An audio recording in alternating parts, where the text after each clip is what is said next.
Hey guys, let's take a look at the MiG 145 here from Andely. Now this one has an LED screen. I'll show you that in a little bit, but we get everything here, including 2 rolls of wire. We've got a flux cord wire in there and just a regular wire.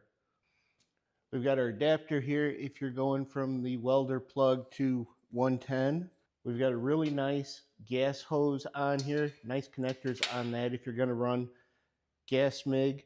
We've got our MiG gun here, and this is a little different from the other ones I've run where everything is right here in the connector. This actually has one here for your gas and one for your spool. But you got a nice rubber coating on it. You got probably about 8-foot length on here. Then we've got our destruction manual in here. You got an extra wheel in there and a couple of extra tips. Got our ground lead here. Nice connectors on that, nice and solid. And again, we're running about 8-foot length on there, so you got plenty of room with that. Then we got our stinger lead here. And again, we got about 8-foot length on that, so we're definitely going to be able to get a little ways away from the machine if we want to. We've got our door to put our spool in, opens up nice and easy, locks open in the up position. Now this one does just take the small spools, but it's a small machine. You're not going to be dependent on this for the big jobs. You're going to use this for stuff where you need a small machine, you need to be able to get in and out, have something nice and portable. Then we got our gas inlet here on the back and our power. We've got a nice cover here to cover your LED screen, so you're not going to worry about any splatter getting in there and messing up your screen. Here you can get a good look at the screen. We got it on stick welding there, and this knob will turn it all the way down, then all the way up to the 145 if you want. We've got our lift tag over there. We've got the synergistic control over here, and if you press on this, it switches in between your different gases that you may be running, or if you're running the flux core on it. Again, we go over, now we're just on the regular MIG welding, same thing, we press over here, that's going to take us between our different gases or our flux core.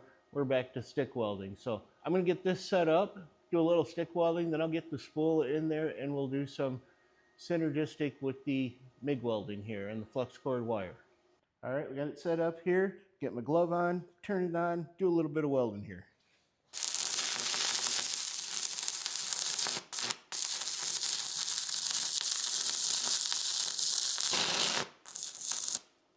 .145 might be a little strong for this metal. There we go, that's a little better. So let's get it swapped over here to the flux core wire and do a little bit of MIG welding here. All right, so we're hooked up here with the flux core. I like this one because this is just a quick turn to lock that on there. You don't have to screw anything on. Easy enough to open this up to get your wire through, but let's turn it on and give it a shot.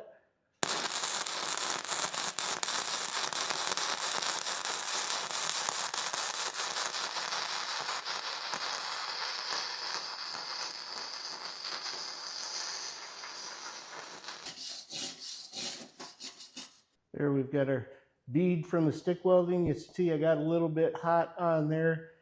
Went through a couple times. That's when I turned it down, is when we got back here to that one. Then we've got our MIG over here. Nice little bead there. It took me a minute to get it going and get a decent enough bead on there. I am an absolute novice welder, so don't blame the bead on the machine. But a nice little machine, even for a beginner like me. For those of you with a little more experience, you've got all that control in an LED screen to tell you what you're doing. You're going to have fun with this machine.